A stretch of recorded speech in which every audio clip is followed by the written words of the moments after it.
Israel are instructed through the prophet Samuel, King Saul is told to completely destroy the Amalekites, leave nothing alive that breathes, kill man and woman, child and infant, cattle and sheep. And in fact, when Israel does as they're instructed, they destroy Amalek, except Saul decides to keep the king as a captive, and he also saves the best of the animals. The prophet Samuel comes to him and says, "What have you done?" And he says, "Well, we kept the best of the animals in order to sacrifice to the Lord."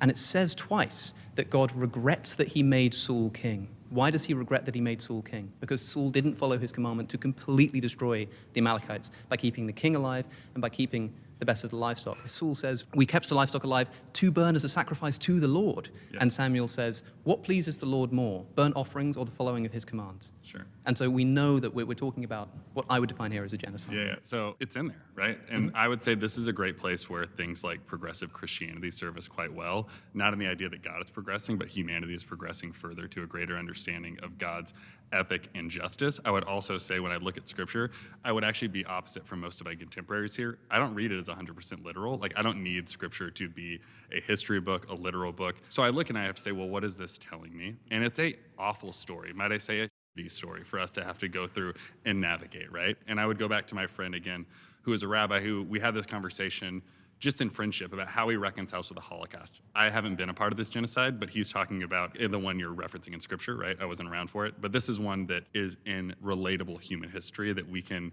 have family members that were a part of, right? Yeah. And for my friend who has had this not compromise his faith, that was the question I asked him, right? Like, this is a genocide that was against your people and your religion, and for people that really loved God on a deep and a profound level. Like, how is this not shaking your faith?